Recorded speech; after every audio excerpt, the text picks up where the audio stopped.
Sarah, a budding writer, craved inspiration. Her friends dared her to spend a night in the abandoned Blackwood Manor. It stood on a hill overlooking the town, a skeletal silhouette against the stormy sky.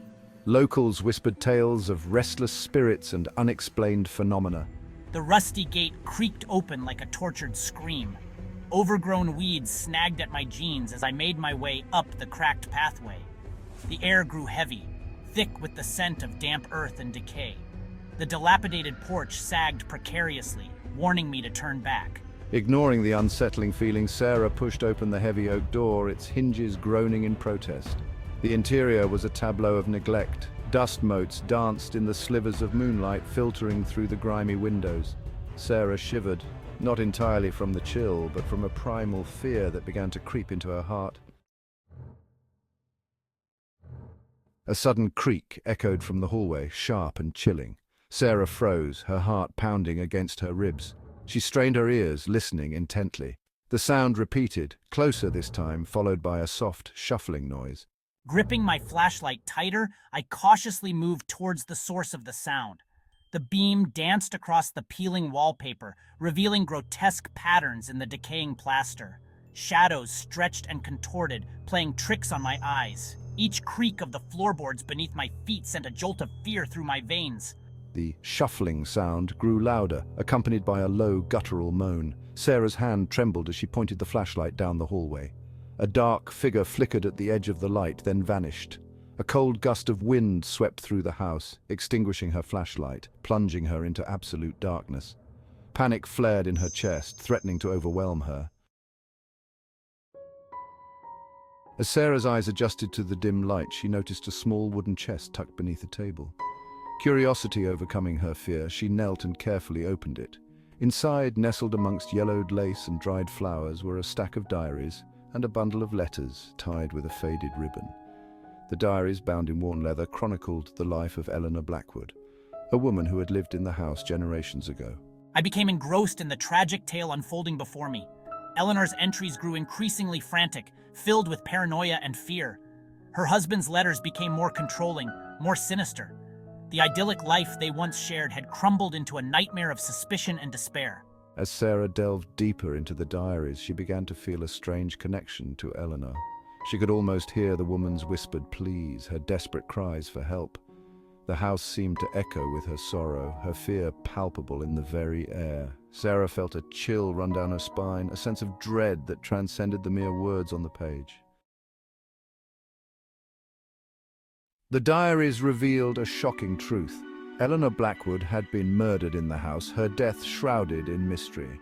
Her husband, suspected of the crime, had disappeared shortly after, leaving behind a legacy of whispers and unanswered questions. As I read the final entry in Eleanor's diary, a chilling gust of wind swept through the room. The temperature dropped suddenly and a spectral figure materialized before me.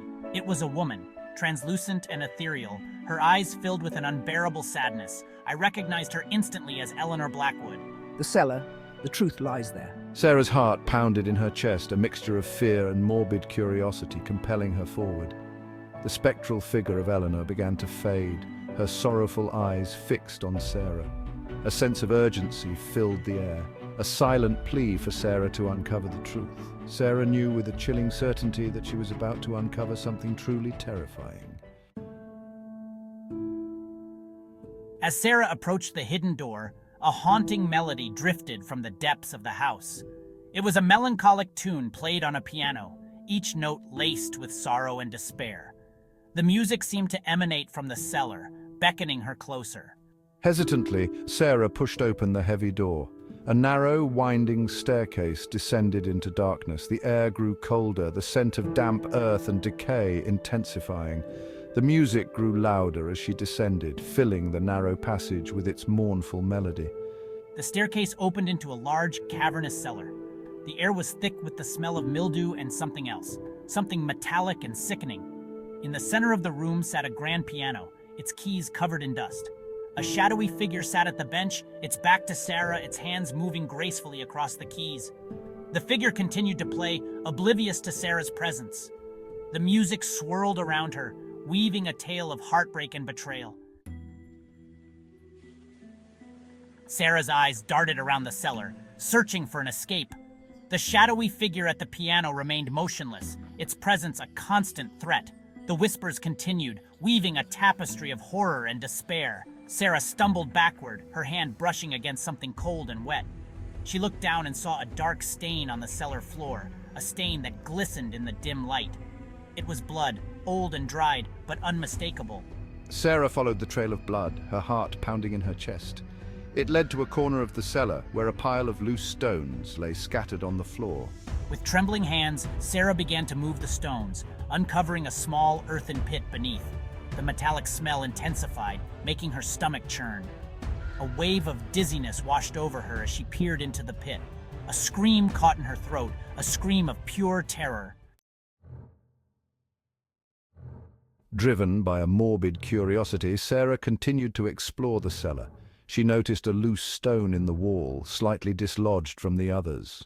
With a surge of adrenaline, she pushed against the stone and a section of the wall swung inward, revealing a hidden chamber. The chamber was small and cramped, filled with dusty boxes and forgotten belongings. Inside one of the boxes, Sarah found a small wooden box, locked with a tarnished brass clasp. She fumbled with the lock, her fingers shaking with anticipation. Finally, it clicked open, revealing a single item, a blood-stained hammer. Sarah recognized it instantly from the description in Eleanor's diary, the murder weapon. A chilling realization washed over Sarah. Eleanor's husband hadn't disappeared. He had hidden the evidence of his crime, sealed it away in this hidden chamber, hoping it would never be found. But now, decades later, Sarah had uncovered his dark secret, bringing the truth to light. Panic seized Sarah. She had to escape Blackwood Manor, and fast. The ghostly apparitions, the cryptic clues, the chilling discoveries, it was all too much. She turned and ran, her heart pounding against her ribs. The hallway seemed to stretch endlessly before her, the shadows twisting and contorting, reaching out to grab her. The mournful piano music echoed behind her, urging her forward, mocking her desperation. She stumbled over debris, her breath coming in ragged gasps. The front door seemed miles away, a beacon of hope in the oppressive darkness. She could hear the wind howling outside, a promise of freedom, of escape. A ghostly figure materialized in front of her, blocking her path. It was Eleanor Blackwood, her eyes filled with a mixture of sadness and warning. She pointed towards a hidden passage behind a bookcase, a passage Sarah hadn't noticed before.